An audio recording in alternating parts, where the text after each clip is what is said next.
Oi, está começando o 70º episódio do 451 MHz, o podcast para quem lê até com os ouvidos. É isso aí, já são 70 episódios. Eu sou o Paulo Werneck, editor da revista 451. 2 vezes por mês, a gente conversa aqui com autores, críticos e leitores sobre os livros mais legais que acabaram de ser publicados no Brasil.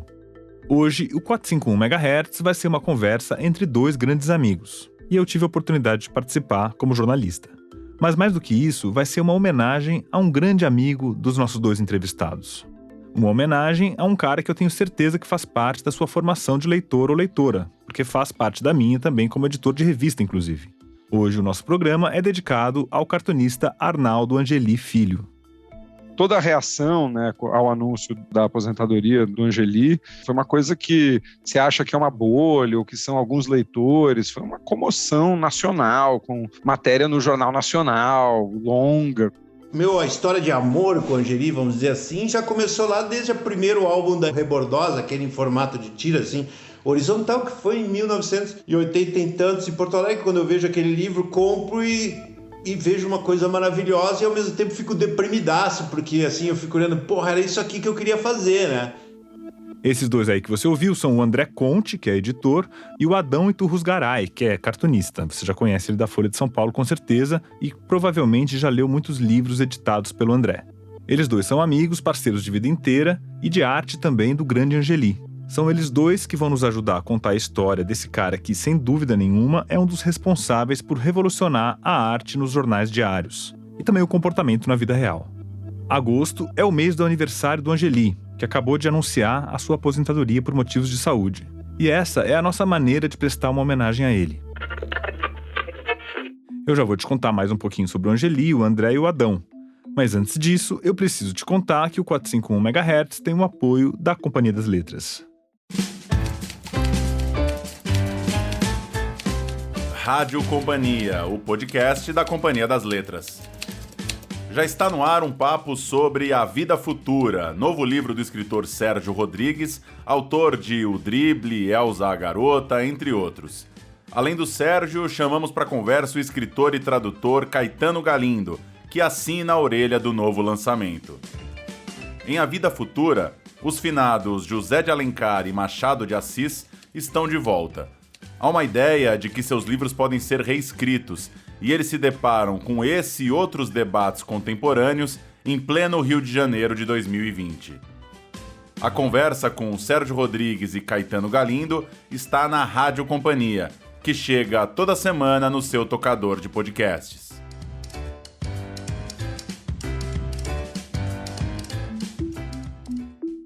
Bom, só lembrando que os assinantes da 451 têm 25% de desconto direto no site da editora. Você já deve ter ouvido a notícia sobre a aposentadoria do Angeli. Pois é, uma notícia triste que apareceu nos jornais em abril desse ano.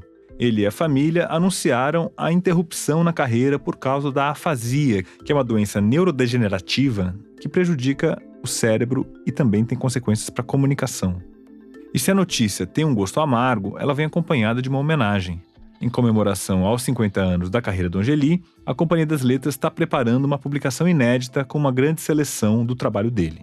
E um dos organizadores desse trabalho é justamente o André Conte, que é um dos nossos entrevistados de hoje. Junto com a Carolina Guaicuru, que é mulher do Angeli, ele está organizando um livro que pinça os melhores trabalhos do Angeli ao longo das últimas 5 décadas, passando por tiras de jornais e revistas, charges, ilustrações e desenhos variados. O plano é publicar 2 volumes, reunindo cerca de 1000 trabalhos do Angeli, ainda nesse ano de 2022. E para deixar essa conversa ainda mais legal e relembrar da importância do Angeli para o quadrinho nacional, a gente convidou o Adão Iturrusgaray, ou simplesmente Adão, que é como ele assina os trabalhos dele. O Adão foi um dos grandes parceiros do Angeli na vida, na arte e, como ele conta nessa conversa, em coisas que ele não pode nem dizer. Se o Angeli está se aposentando, ainda não chegou a hora dos personagens dele fazerem a mesma coisa. O Bob Cuspe, que é aquele punk verde, anarquista e porcalhão. Os inconvenientes escrotinhos. A desbocada e alcoólatra Rebordosa, essa sim se aposentou. E os reis do sexo, orégano e rock'n'roll, Wood and Stock. Todos eles estão ali com vida própria, graças à genialidade do Angeli. Bom, e antes de começar, deixa eu te dar um aviso. Você vai ouvir que o som das vozes do Adão e do André estão bem diferentes em alguns momentos. É como se você estivesse vendo em alguns pedaços da entrevista um rascunho e não o desenho acabado. É que a internet e a tecnologia não nos ajudaram muito na hora de gravar essa entrevista. Senhoras e senhores, Adão e André Conte sobre a obra de Angeli. Estamos aqui com o André Conte e o Adão. Cada um acabou trabalhando, vivendo, convivendo com a Angeli de alguma forma. Seja bem-vindo, André, que é editor, entre mil outras artes que ele domina, de traduzir, escrever, enfim, e é editor da Todavia, um editor fundador da Todavia, e fundou também na Companhia das Letras o selo Quadrinhos na CIA, né? Que está publicando agora a obra do Angeli completa. Assim, o André, depois de sair da companhia, continuou coordenando o trabalho, né? Isso aí, André? É isso aí. Trouxe o Angeli, né, para publicar os personagens, principalmente, toda a Rebordosa, todo o Bob Cuspe, todos os Escrotinhos, todo o Woodstock, que são livros que ainda estão acontecendo, né? Eles têm um ritmo de saída que envolve preparar todo esse material. E depois que eu saí, eles decidiram fazer um livro de 50 anos de carreira do Angeli, que na verdade agora já são 52, porque veio a pandemia. Então passei os últimos 2 anos trabalhando nesse livro. Maravilha. E o Adão, que também tem aí, eu nem sei direito o que você fez com a Angeli, Adão. Vocês colaboraram no Los Três Amigos, né? Onde mais? Fizemos coisas que eu nem posso dizer aqui publicamente, mas e isso não é uma piada. Eu fui morar em 93 em São Paulo, e aí me convidaram para fazer o Los Três Amigos. Na época o Glauco já estava meio querendo puxar o carro e tal. E além da parceria de trabalho, rolou uma puta amizade, principalmente o Laertes e o Angeli. A gente era amigo. Eu acho que de 93 a 98, eu vi o Angeli quase todos os dias. Ele morava no Sumarezinho, tinha um estúdio ali. Todos os dias a gente tomava café no Franz, sabe? Do Sumarezinho, na Vila Madalena, blá, blá, blá. Além de trabalhar junto, né? Quer dizer, fomos grandes amigos durante essa fase, e íntimos, e depois eu fui morar no Bretanha, o prédio Bretanha em Higienópolis, e ele morou 4 andares abaixo do meu apartamento no mesmo bloco. Então esse convívio durou até quando eu fui morar no Rio de Janeiro no ano 2000, né? Normalmente as reuniões de Los Três Amigos, que eram todas as quintas-feiras para fazer a tira que saía na segunda-feira na Folha de São Paulo, eram na minha casa, né? Era um momento muito divertido. Toda quinta de noite baixava toda a tropa lá. E a gente, até começar realmente a trabalhar mesmo, era só zoeira, né, cara? Né? Um baseado, 300 cafés, cigarro, o Glauco falando merda pra caralho, que é especialista nisso, sabe? Então era até o Laertes dizer assim, chega pessoal, chega, vamos começar. E aí o Laertes se debruçava na mesa e começava a rabiscar, um gênio assim. Ô Adão, quando que você conheceu o Angeli? Quando que eles te descobriram, te pescaram lá pra fazer Os Três Amigos? Eu escrevi um texto sobre isso, né? A história de amor com o Angeli, vamos dizer assim, já começou lá desde o primeiro álbum da Rebordosa, aquele em formato de tira, assim, horizontal, que foi em 1980 e tantos, em Porto Alegre. Quando eu vejo aquele livro, compro e vejo uma coisa maravilhosa, e ao mesmo tempo fico deprimidaço, porque assim eu fico olhando, porra, era isso aqui que eu queria fazer, né? Bom, a partir daí veio a Chiclete, né? Eu era diretor de arte de propaganda em Porto Alegre. Uma vez recebi um telefonema na agência, toca o telefone na minha sala, eu atendo assim, alô, Adão e Turrusgaray, aqui é o Toninho Mendes, então, a gente tá preparando material aí, e eu, caralho, não posso acreditar então, a Angeli gosta muito do seu trabalho, blá, blá, blá, blá, blá, blá. E de repente eu escuto uma risada, o telefone do outro lado sendo jogado do gancho, era o meu chefe me sacaneando, cara.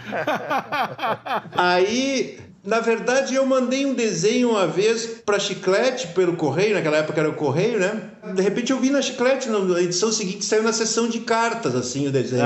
Aquilo era uma glória, mas depois o Angeli me contou, quando a gente virou amigo, eles ficaram na dúvida se aquele meu material ia entrar na revista mesmo ou na sessão de cartas. Puta merda, cara, sabe? Imagina se saísse eu teria morrido, infarto e tal.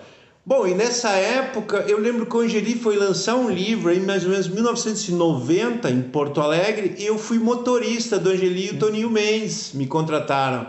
E eu virei motorista deles, eu fui pra balada com eles, hotel, lançamento de livro, blá, blá, blá, blá, blá.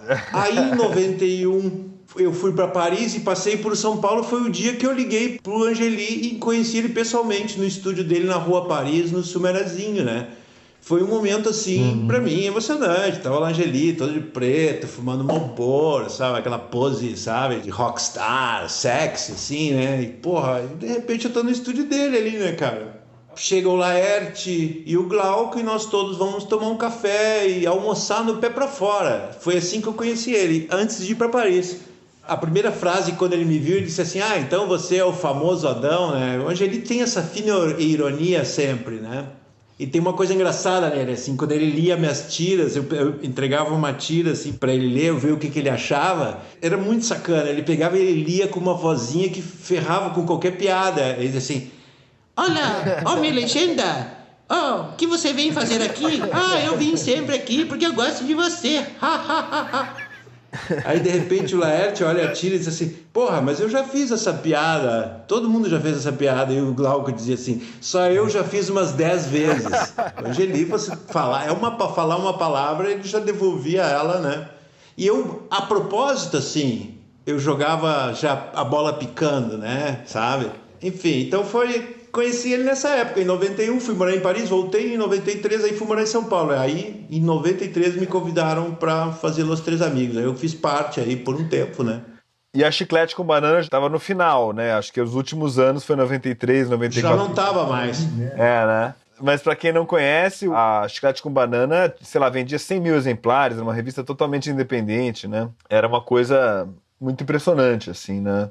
A Chiclete já tinha acabado quando eu voltei de Paris, e o Angeli tinha um projeto que se chamava Revista Matador, que nunca saiu isso à tona. E a Matador era uma espécie de chiclete colorida, tipo trip assim, né? Mais fina, uma chiclete colorida, com papel mais legal, blá blá blá. E eu lembro que eu voltei de Paris, voltei para Porto Alegre para ficar um tempo lá, baixar a poeira. E o Angeli me ligou uma vez dizendo, olha, eu quero que você seja subeditor da Matador. Eu, puta merda, caralho. Pô, 6 meses depois me mudei de mala e cuia para São Paulo, mas a revista nunca saiu, né?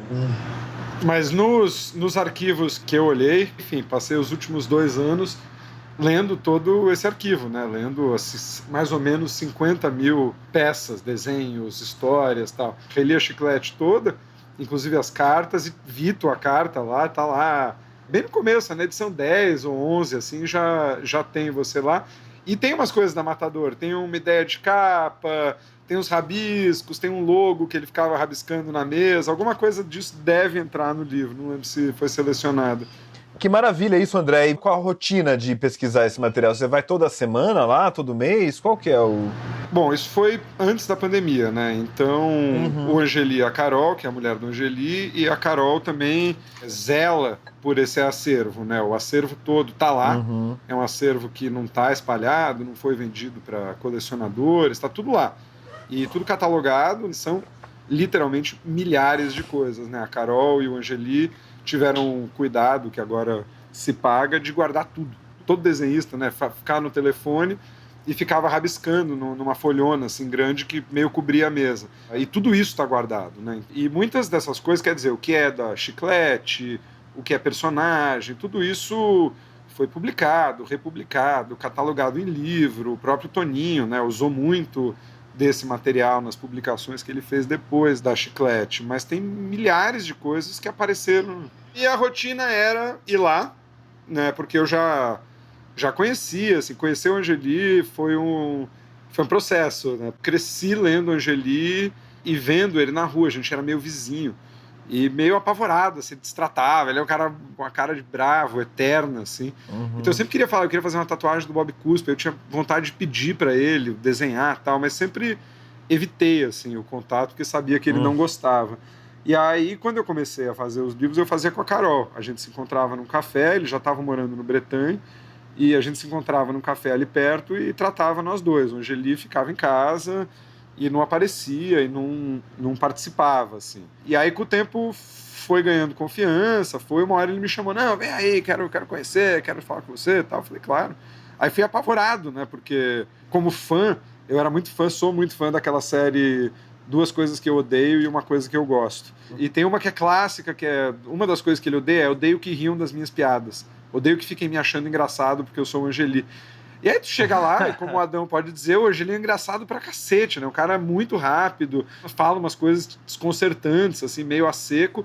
E eu falando, porra, eu vou rir desse cara e ele vai achar uma merda. E aí, apavorado com aquilo, aí eu cheguei e falei, eu falei isso. Falei, Angeli, eu tô aqui trabalhando, mas tu me traumatizou e eu vou ficar aqui sem rir do que você fala, porque tu odeia que riam das tuas piadas. E aí a gente se entendeu nessa, assim, e foi virando uma amizade disso, assim. O Angeli gosta muito, além de desenhar, o Angeli gosta muito de design, né? Desenhar revistas. É uma coisa que ele curte, assim, que ele tem um prazer enorme.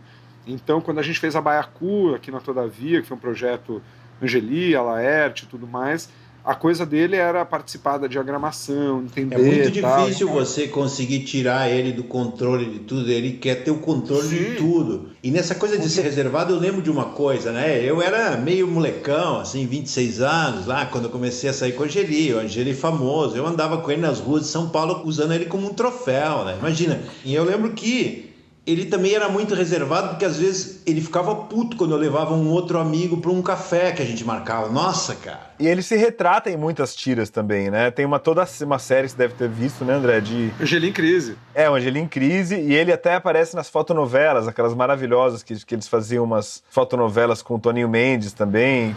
A gente achou todas as fotos, todas. Maravilhoso. A gente achou isso, só né? os originais, vai ter um monte de reprodução de foto mesmo, de álbum Kodak, assim, dos atores, atrizes, isso... Carrossé, né? Carrossé, Majeca.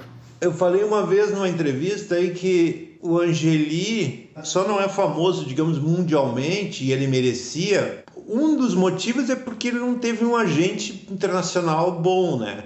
E outra é porque ele escreve em português. O português é uma língua muito filha da puta, entendeu? Eu sei porque quando eu vim morar na Argentina, quem escreve em espanhol já abre um mercado toda para a América Latina, com exceção do Brasil, América Central, Sim. até uma partezinha dos Estados Unidos e Europa, onde tem a Espanha, que é a porta de entrada para todos os países da Europa. Ou digamos, se hoje ele tivesse lançado uma coletânea dele na Espanha, o quadrinho dele tinha tudo a ver com aquilo lá. Não digo que isso seja fundamental para alguém e tal, mas ele só não se alastrou mais aí por causa do português, meu. Sim, e o Enfio até tentou fazer isso. Ele tentou escrever em inglês, né? Foi para Nova York uma época, tentou fazer tira em inglês e tal, com syndication e tal, mas não pegou, né? E essa geração, ela foi justamente pelo underground que chegou lá no final das contas, né? Assim, porque os caras faziam as próprias revistas, né? Era tudo bem caseiro, não dependiam das grandes editoras, que eram muito poderosas na época. Você tinha Abril, gigante, de gibi, tinha um monte de tubarões no mercado, e os caras conseguiram fazer uma revista que era uma tiragem enorme, e eu lembro que criança, cara, era revolucionário você ter numa banca de jornal uma Chiclete com banana, entendeu? A Chiclete chegou a vender mais que as revistas semanais convencionais do Brasil, a Isto É, não sei o quê. Pra você ter uma ideia, quando eu fui morar em Paris, foi em 91, eu botei na minha mala uma coleção de Chiclete, Geraldão, Circo, Striptease, todas as do Fernando Gonçalves, botei tudo e levei para a França na mala. O meu objetivo era mostrar para os caras lá na França.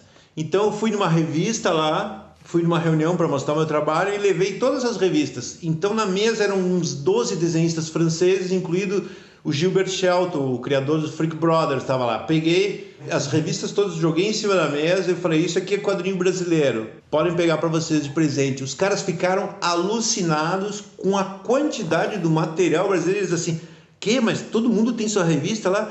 Eu arrisco em dizer que o mercado brasileiro era melhor que o francês naquela época para esse tipo de publicação. Nem existe tira na França, sabe? Nos outros países. Porque a tira, desculpa aqui teorizar um pouco, assim, nem entendo disso, o André que pode me corrigir, mas ela é meio a crônica, né, do quadrinho brasileiro, né? Assim, é um gênero meio brasileiro mesmo, que eu sei que nos Estados Unidos existe a tira, mas aqui foi que se desenvolveu como uma grande arte, né? Criou-se um mercado nos jornais, né? O Rogério da Veneta publicou esse livro que fala dos quadrinhos em cada país, né? O gênero do Brasil seria a tira, né? O que você acha, André? O gênero clássico brasileiro, os gêneros, né, são a charge política, a charge de comportamento, enfim, caricaturista, Loredano, toda a coisa, e a tira, né? Quando eu comecei a editar quadrinhos, a gente estava tentando dar um salto da tira para o romance gráfico, né? Da tira para o formato longo. E era um formato que o Brasil não tinha tradição, né? Porque a tira é o começo do quadrinho, né? Cada um vai dizer uma coisa, que começou no Egito, que começou com Pederneiras, acompanhando uma viagem real e tal. Mas pegar, assim, a coisa clássica é que começou nos jornais de domingo americanos e era um jeito de vender jornal, quer dizer, deixava a página de domingo virada para fora na banca e a criança passava e obrigava o pai a comprar o jornal de domingo, que era mais caro, que era aquela edição, enfim, a edição mais gorda do jornal. Então, começou com a tira, né? Eu acho que a tira americana, enfim, claro que é difícil falar, generalizar o país da tira, mas você tem muito uma tradição de personagens, vamos dizer, fixos, assim, né? O Garfield é imutável, o Recruta Zero é imutável, os Sobrinhos do Capitão são imutáveis. E aqui a tira brasileira surge na abertura política, surge com uma sensação de desbunde, de liberdade. E o que ela faz, eu acho, ali relendo tudo que eles fizeram nesse período, é, de forma bem sutil, captar o momento. Então, às vezes, não são tiras que fazem comentários diretos sobre a realidade brasileira. Se pensar na Rebordosa, no Bob Cuspe, Woodstock, mas as roupas que eles vestem, as músicas que eles ouvem, as discussões que eles têm, tu enxerga ali a abertura política. Então, é uma tira que a tira brasileira absorveu muito a realidade, no caso do Angeli, São Paulo, né? Que é captar ali quem eram os tipos urbanos que estavam aí. Não eram tipos urbanos antigos, né? Os anos 80, 90, enfim, os yuppies, os... Tipinhos inúteis, não é? Os tipinhos inúteis. Não, e o Walter Ego, que era um publicitário, tipo Washington Oliveto. O Rui Resenha. O Benevides Paixão. O Laerte comentou algo que não é um exagero, né? Que a importância, o peso da Chiclete com Banana seria como o peso do Pasquim. Ou seja, o Angeli só teve o peso de um Pasquim inteiro.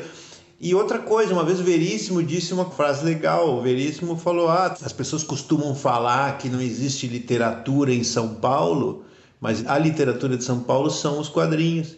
E falando justamente da geração circo aí. Laerte, Angeli, Glauco, porque o Veríssimo é muito ligado com essa turma aí, né?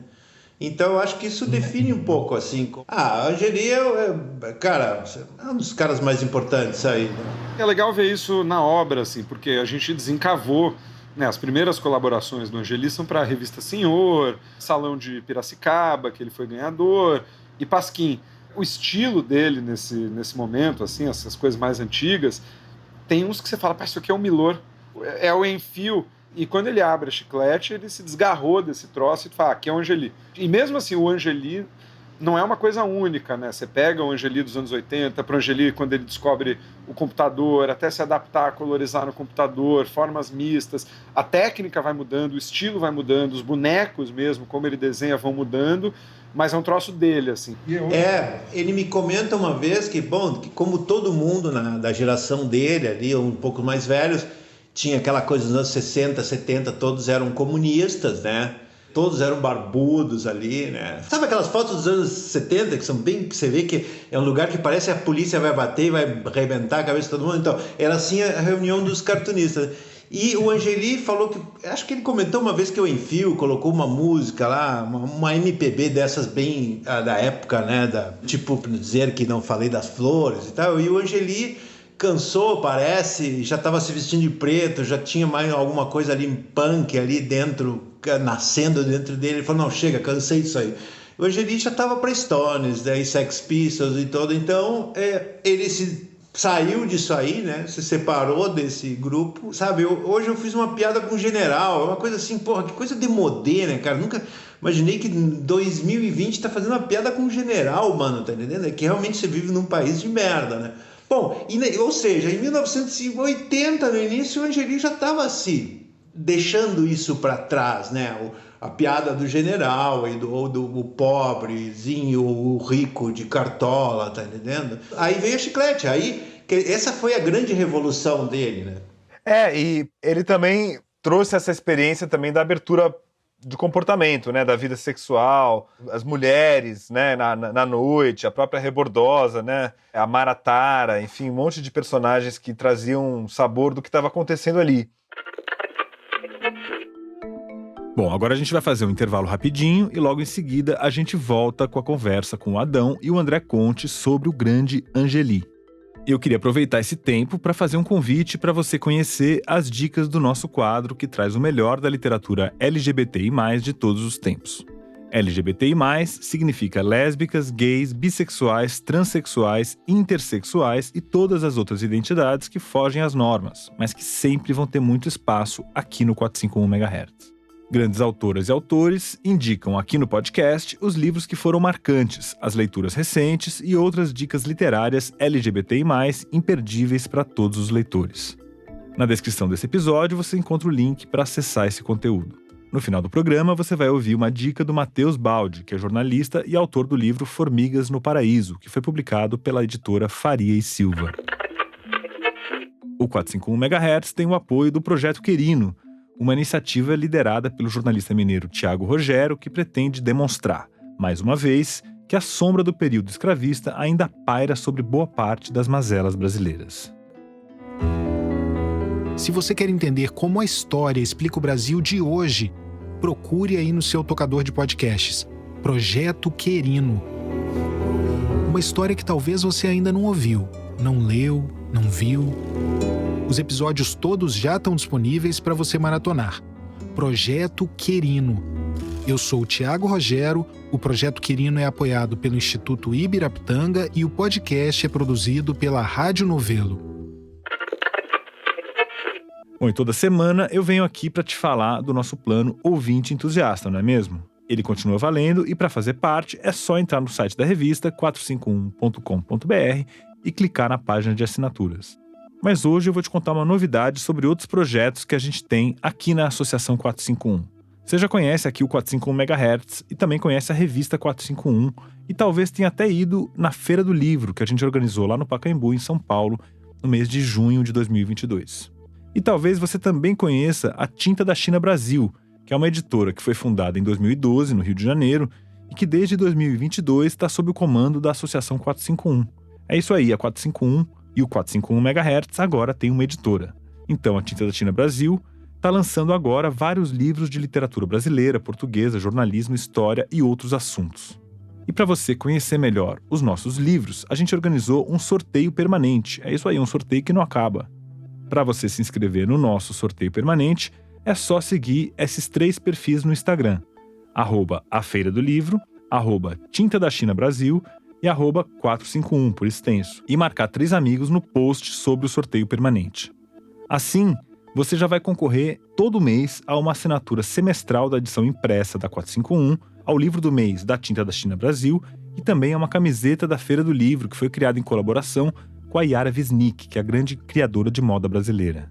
É isso aí, você concorre forever. Você se inscreve hoje e concorre todo mês no sorteio que não tem fim e premia regularmente os nossos seguidores. Busca lá no Instagram o post fixo sobre esse nosso sorteio e boa sorte! Bom, e agora vamos seguir para a segunda parte da conversa com o André Conte e o Adão sobre a obra do Angeli. E aí o Angeli, ele tem também uma raiz no humor sindical, igual, por exemplo, a Laerte. Eu entrevistei ela aqui no podcast, ela falou que aquele bonequinho Hoje Eu Não Tô Bom, que era um bonequinho de camiseta de sindicato, foi desenhado por, então, ele, né? O Angeli trabalhou um pouco nessa imprensa também, menos glamurosa que o Pasquim, né? Que era a galera de São Paulo, dos jornais sindicais, esses concursos de Piracicaba. O Laerte tem um livro que é só de cartoons, digamos, de esquerda, com gente em ato político, essas coisas, que eram para ser usados como clipe art por movimentos populares. Era um livro que a pessoa comprava, xerocar na época. O Angeli deve ter feito, porque todo mundo fez, na verdade. Só que menos que o Laerte, eu acho, talvez. O Angeli não foi do Partidão, né? A Laerte chegou a entrar pro Partidão. A Laerte tinha aquele personagem que era um leão, que também era totalmente humor sindical, isso que o Adão falou, para ser usado mesmo, para virar camiseta, para virar bordão, para virar cartaz em manifestação. E eu sinto, pelo menos de falar com o Angeli, que ele já, de fato, como disse o Adão, estava de saco cheio, né? Até a relação dele com o Enfio, que ele admirava e como jovem idolatrava, nós tinha uma certa competição, ele se enchia de ir lá, mas ele ia na casa do Enfio, aí chegava, enfim, um monte de gente, um monte de puxa-saco do Enfio, um saco, ficar lá, não sei o quê. Então ele também foi não se distanciando só do estilo, mas da própria turma mesmo, né? E formou para formar a turma dele, né? Para formar a turma com a Laerte, com o Glauco, com o Adão, com o Fernando Gonçalves, tinha Luiz G, toda a turma que pintou ali. E por que ele matou a Rebordosa, o André? Esse mistério já foi elucidado claramente? Eu acho que ele se encheu o saco, assim, né? O Angeli tem essa coisa... Ele odeia medalhões, né? Um dos alvos principais do trabalho dele são esses medalhões, tá? E de repente eu sinto que ele viu ali a Rebordosa como uma coisa dele, um medalhão, um personagem, e acho que um ato de liberdade, sabe? Você matar o seu personagem mais popular é um jeito de também você não querer parar de entender o mundo, né? Eu acho, por exemplo, nos anos 90, que é quando ele mata ali a Rebordosa, ele vai para Luke Tantra, ele está olhando para os amigos dos filhos dele, está olhando para a música eletrônica, trazendo personagens novos, mesmo o Ozzy, né, o moleque, escrevendo para uma tirinha mais jovem e tudo mais. Eu acho que era uma tentativa de entender, e de novo com a agudez dele, que o mundo também nos anos 90 mudou, né? Não era mais a Rebordosa, bar, cocaína, não sei o quê, já era outro clima, outro astral, e ele se desinteressa e vai para isso, né? O ano da Luke Tantra, a década da Luke Tantra, personagens que eram meio baseados na turma do Pedro, na turma da Sofia, os filhos dele. Acho que os anos 80 foram talvez um ano de muita criação, muita reviravolta e muito blulul. E eu acho que os anos 90 foi como que ficou cozinhando tudo isso numa panela, sabe? Claro que tem muita coisa nova nos 90, mas nos 90 tudo deu uma esfriada um pouco, eu acho. As próprias revistas essas começaram a diminuir, né? Veio uma coisa também da internet, jornais e tal, estarem mudando, né? O Angeli tinha essa coisa mesmo, que nem o André falou, né? O Angeli nunca teve político, digamos assim, de estimação, né? Ao contrário de outros chargistas, tu vê as charges dele e ele não tem medo de sacanear desde o Maluf, o Lula, a Dilma e tudo, mas tudo feito de uma forma... Tem uma classe ali, né? E os livros de charge política dele são das melhores coisas que ele fez, né? Assim, também nesse período, né, que você falou, André, que eu acho que ele tá falando, olhando para os adolescentes e tal, é quando ele assume de maneira mais fixa, não é? Quase todo dia lá fazendo cartoon, a charge política, né? Não, a charge política vem desde sempre. Isso me impressionou, assim, desde sempre, assim, até quando a gente foi selecionar para o livro, a gente estabeleceu uns critérios, né, porque tem que lembrar, assim, que a pessoa tem que saber o que foi a Constituinte, quem era o Andreasa, a disputa do Maluf com o Andreasa, sabe, um monte de coisa ali, e tá tudo ali digerido. Quando chega nos anos 90... E aí que é demais, né? Porque, tem uma série que eu queria publicar um livro inteiro, só de charges do Itamar. São maravilhosos. Porque o Itamar né? era perfeito pro cartunista, né? Tinha aquele topete, tem aquela que os caras estão numa Brasília destruída, assim, estão procurando os escombros e acham um pão de queijo. Então ele, assim, ele surfou nisso. Tem a biografia não autorizada do Fernando Henrique, a CM tem milhões de tiras, Maluf tem 1 bilhão de tiras, que vem, assim, são personagens que ele acompanhou por décadas, né? Então que ele trabalhou e espezinhou e provocou e encheu o saco por muito tempo. E aí a gente teve que estabelecer um critério, você tem que ser meio compreensível, tem que ser uma piada que não precisa vir com uma legenda para o leitor entender, né? E aí a gente se bateu com isso que o Adão falou, né? Porque chegou uma hora que entrou o Lula, entrou a Dilma, bem o que o Adão falou, assim, quando ele fala da Dilma e do Lula, mesmo no auge da coisa, tem uma coisa, uma classe, assim, a piada muda um pouco a dinâmica, sabe? Ele não fica... Não é panfletário, né? Não é panfletário, sacaneia o Lula, sacaneia a Dilma, a gente botou várias. No livro, é um monte de tira que é o Lula, assim, do Planalto, na sala, e aí tem uns tucanos escondidos na gaveta, saem uns tucanos de baixo, assim... Então é bem de época, claro. E é isso também, a coisa dele com a charge política, né? Ele, além de ter acompanhado todas as mudanças de comportamento, da Rebordosa, a Luke Tantra, ao Kowalski, né? Tudo que ele captou ali com os personagens de tira, você lê as tiras políticas e é uma história do Brasil, né? Uma história das diretas, é uma história da Constituinte, é uma história das primeiras eleições, do Collor, do impeachment. Você passa, assim, por uma história do Brasil e muito, muito bem feita. Dá pra fazer um livro didático só com ilustrações dele, né? Assim, um livro de história do Brasil, né? Assim. E ele é muito usado. Hoje eles têm um escritório que cuida só disso, de uso de charges e trabalhos do Angeli em vestibulares, provas escolares, esses materiais didáticos dessas que produzem para 500 mil escolas, tal. Isso é um negócio deles, isso, porque até hoje é muito usado. Que bom, né? Porque deve garantir algum dinheirinho, pelo menos tem que render. E ele também fez muito, nessa fase mais posterior, assim, da carreira, aquelas tiras mais gráficas também, de psicodélicas, né? Ou então com as coisas de jazz, assim, com uns grandes mestres. Os músicos de jazz. Né? Eu até pautei uma capa dele, da Ilustríssima, que foi quando o mundo chegou a 7 bilhões de habitantes. Até lembrei disso porque o mundo está chegando agora a 8 bilhões, né? E ele fez uma capa que era uma loucura de minúcia, assim, ele tentou desenhar os 7 bilhões de pessoas na capa do jornal, um por um, assim, o efeito que dá, pelo menos, é esse, assim. Dá a impressão que ele tinha muito tesão em fazer isso, né? Que nem o Quino tinha um pouco em desenhar aquelas coisas super detalhadas, assim, né? Ele dizia que isso era desenho de maconheiro, ele chamava. Sabe maconheiro? Aquele clássico que fuma um baseado e fica ali com aquele, né? Encosta o nariz na folha e fica desenhando uma coisinha minúscula. E aquilo são horas consumidas, né? Tem essas tiras, essas fases. E fala uma coisa que o Adão diz, né?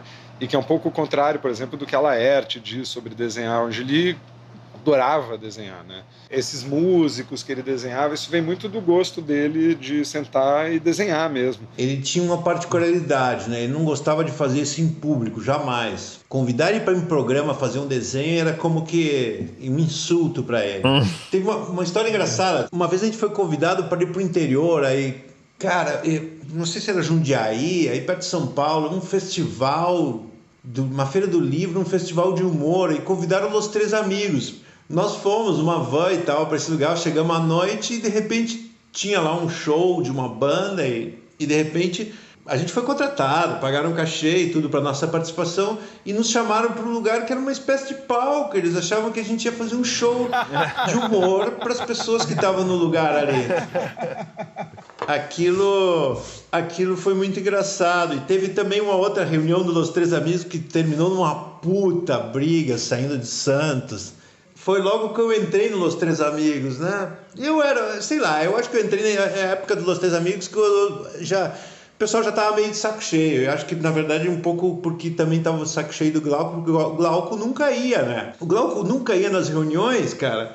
E, de repente, uma vez o Angeli ligou pro Glauco assim, pô, Glauco, faz 2 meses que tu não vem nas reuniões, eram semanais. Não, 2 meses, cara. Porra, cara...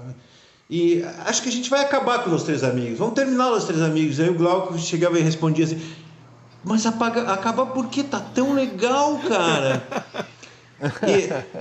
E eu lembro que da minha entrada rolava um certo ciúme, né? Assim, o Glauco, mas principalmente de mim, que eu era meio uma sombra, um quarto ali chegando, né?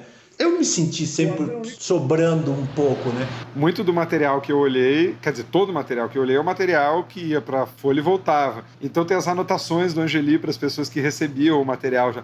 Fulano de tal, eu imploro, pelo amor dos meus filhos, não foda com as minhas cores, como você faz todas as vezes, não tire de registro, imprima como está, por favor, não destruam minha obra, beijinhos de amor do Angeli. Tem uns 100 recados desde ele reclamando que quem recebia não fazia direito, parem de encolher minha tira, tá ficando horrível.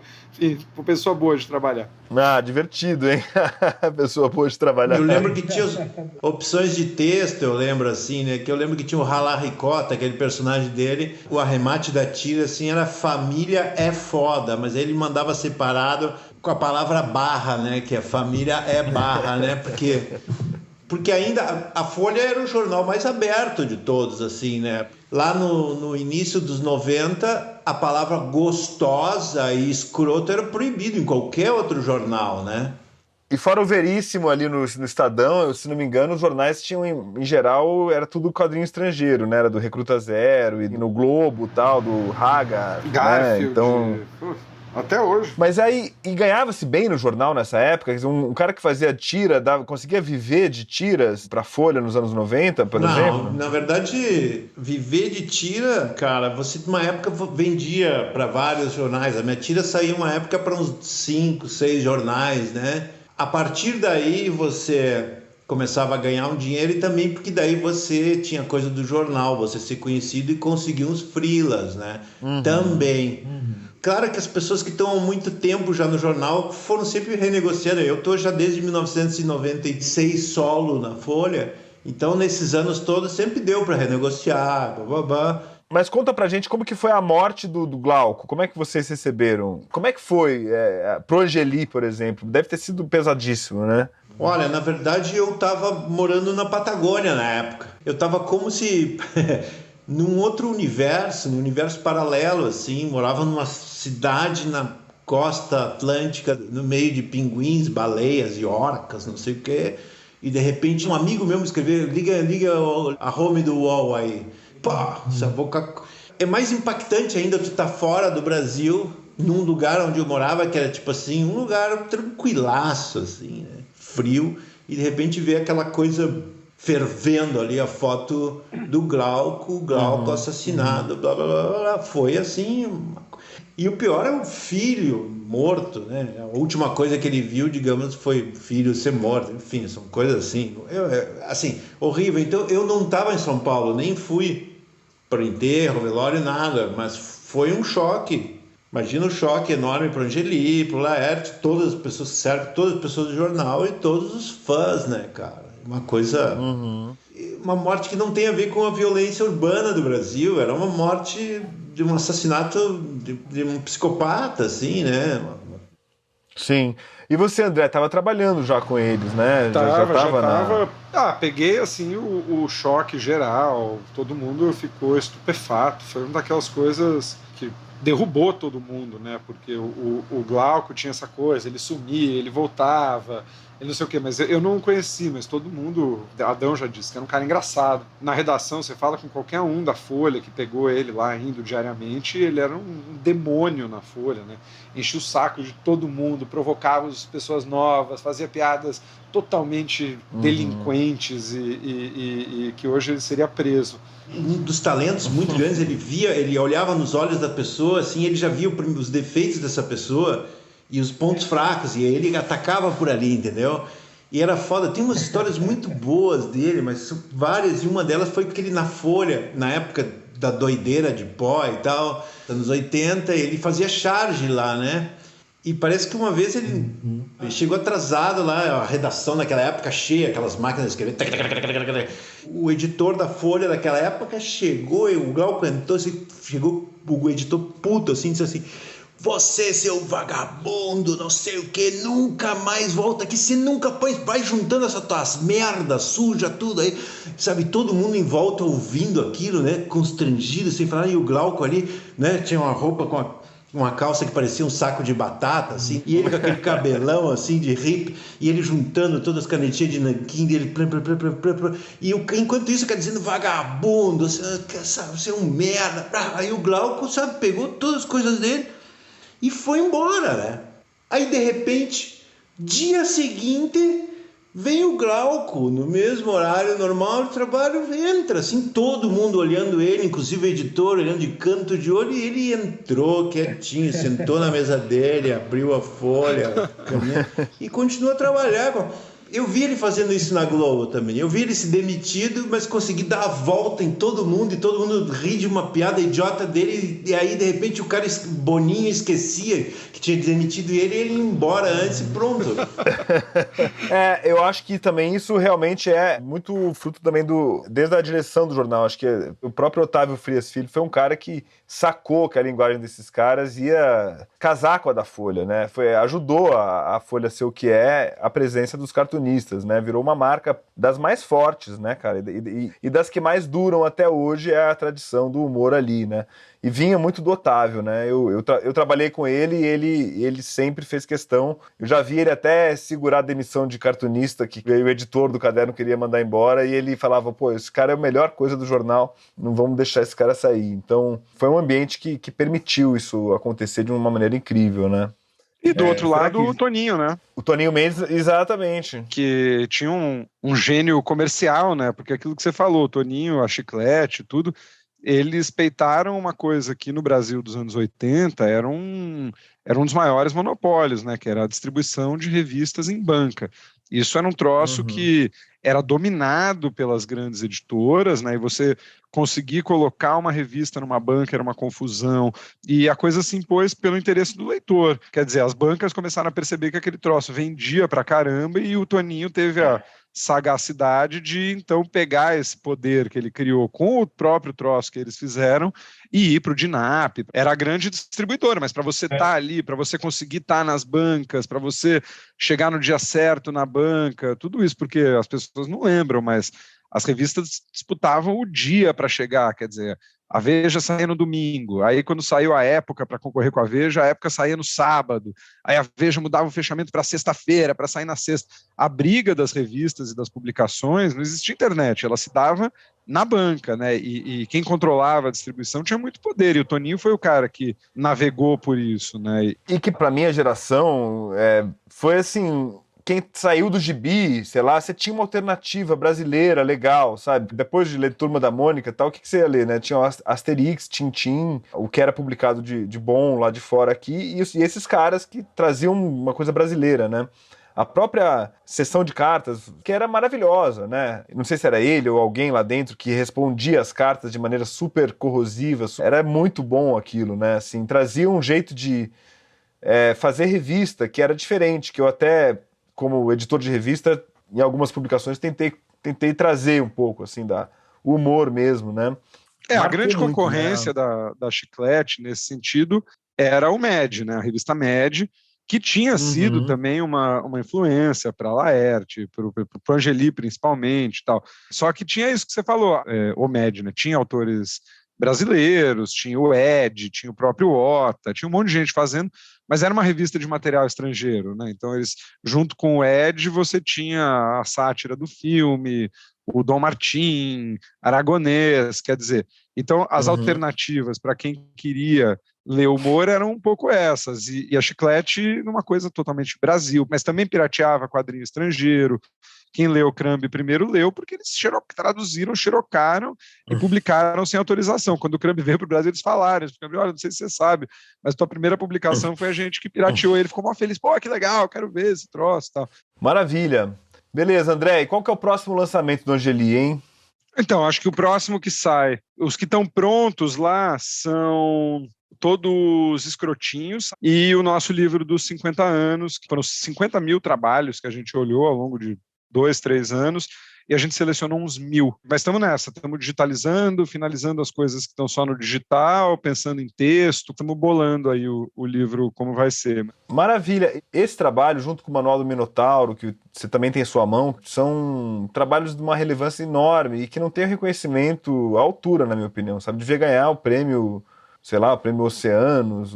Esses trabalhos acabam não tendo uma entrada de prêmio, por exemplo, de reconhecimento, que deveriam, né? O Manual do Minotauro eu fiz uma parte, aí saí da companhia, mas ele foi editado lá, não fui só eu.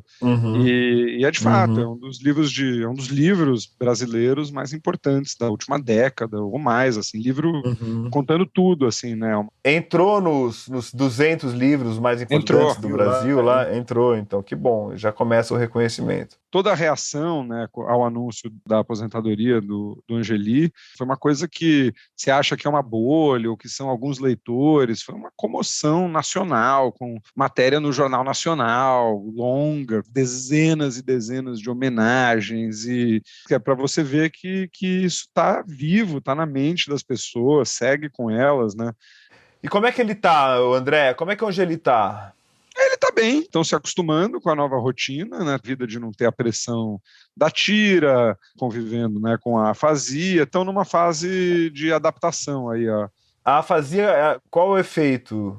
Dificuldade de comunicação, dificuldade de desenho, dificuldades motoras, mas tá lá, é o Angeli. O Angeli é uma das pessoas mais doces que eu já conheci na minha vida. Então ele tem um cuidado, assim, com os amigos, uma coisa de afeto mesmo, que é lindo, assim, uma das pessoas mais incríveis que eu já conheci. O Adão deve saber 10 vezes mais que eu, essa doçura que eu tô falando.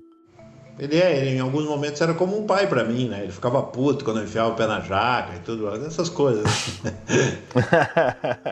Boa, resumiu. Valeu, Adão, valeu, André, muito obrigado pela entrevista. Viva Arnaldo Angeli Filho, muito obrigado pela entrevista, pessoal. Viva Angeli. Falou. Bueno, um abraço para todos aí.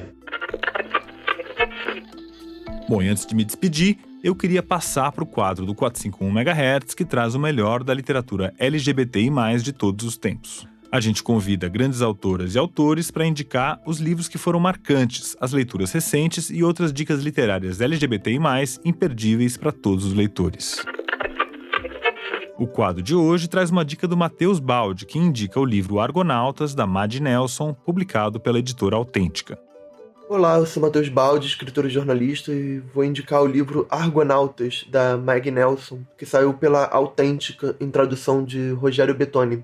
O livro venceu o National Book Critics Circle Award em 2015 e foi eleito um dos livros do ano pelo New York Times. O livro é a história da Maggie, que é casada com Harry, um homem trans. E ela escreve a luta do casal em meio ao conservadorismo dos Estados Unidos e as visões de mundo que a própria Maggie foi quebrando ao longo da vida, né? Então ela vai citar de forma extremamente habilidosa pensadores, críticos de arte, passando por pediatras, poetas, filósofos. Ler o Argonautas é ficar tomado por um livro que pode ser lido tanto como uma carta de amor, como uma narrativa brutal sobre as lutas identitárias e, enfim, quebra de paradigmas. E ao falar da teoria queer, a Maggie também aborda questões como a sexualidade da mulher grávida, as restrições que a sociedade impõe à liberdade de existir, as diversas correntes artísticas que derivam das percepções que fogem daquilo que a gente está habituado a considerar normal ou correto. E, enfim, é um livraço, um livro que me ajudou muito, muito, muito no meu percurso pessoal. Eu acho que é um daqueles livros fundamentais para a gente entender o mundo em que a gente está vivendo, a época. Enfim, recomendo vivamente Argonautas, da Maddy Nelson, em tradução de Rogério Bettoni. Então essa foi a dica do Matheus Baldi, Argonautas, de Maddy Nelson, publicado pela editora Autêntica. Boa leitura! Bom, e aproveita que você está aí no seu celular e faz uma avaliação desse episódio e também do podcast.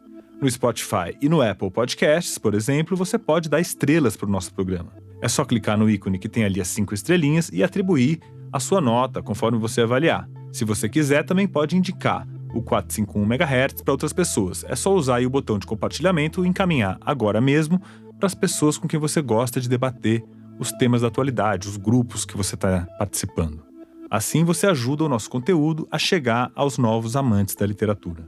Bom, e antes de dar tchau, eu queria agradecer aos nossos ouvintes entusiastas que colaboram financeiramente para a realização do podcast com R$20 por mês. Denise Abdala, Renata Campos Salles Moraes Abreu, Guilherme Alpendre, Ana Morim, Felipe Arruda, Leila Barreto, Tiago Barreto, Thaís Bichara, Carmen Emanuel Almeida Biscardi, Samuel Valim Bolonha, Célio Braga, Patrícia Carneiro de Brito, Marina Buendia, Flávia Solero Campos, José Osmar Azevedo Carneiro, Tereza Bunte de Carvalho, Eduardo Martinelli Carvalho, Cecília Túmila de Carvalho, Lucas Carvalho, Luciano Carvalho, Murilo Carvalho, Diogo Perrone Carvalho, Cecília Castellini, Camila Chaves, Paula Colonelli, Paulo Roberto Alves Moreira da Conceição, Pedro Cogo, Walter Craveiro, Eduardo Cruz, Luiz Eduardo Pinto Basto Torinho Dantas, Leonardo de Lucas da Silva Domingos, Gustavo Dutra, Mário Rique Fernandes, Ronaldo Ribeiro Ferreira, Paula Fontana Fonseca, Márcia Cristina Fraguas, Luísa Franco, Érica Jorgino, Cecília Góes, Maria Filomena Gregori, Cláudia Gruba, Ana Paula Isayama, Gustavo André Ramos Inúbia, Bruno Pinheiro Ivan, Fábio Calvan, Ilana Katz, Vivian Lembo, Leila Lima, Renata Alves de Lima, Vânia Mariano, Lenívia Mendes, Valéria Midena, Lúcia Torminho Molo, Ana Novaes, Bruno Emanuel Carvalho Oliveira, Rosângela Aparecida Dantas de Oliveira, Ana Pessoa Pacheco, Luísa Plastino, Diana Radomisler, Heloísa Vieira da Rocha, Leni Manzati Rodrigues, Radmila Salviano, Maria do Carmo de Almeida Sampaio, Marina Rodrigues dos Santos, Gustavo Senechal, Flávia Cristina Aparecida Silva, Alexandre Luiz Pereira da Silva, Maria Rosalina Silva, Vitor Hugo Siqueira, Guilherme Sorgini, Ana Maria Pedrosa Safreire de Souza, Adriana Teixeira, Luiz Antônio Timóteo Nicoliello, Cíntia Vasconcelos, Pedro Emanuel Costa Vaz, André Viana, Alexandre Vidal Porto e André Wolff.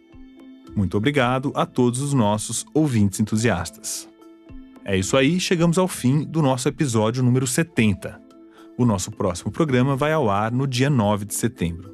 O 451 MHz é uma produção da Rádio Novelo e da Associação 451. E eu sou o Paulo Werneck.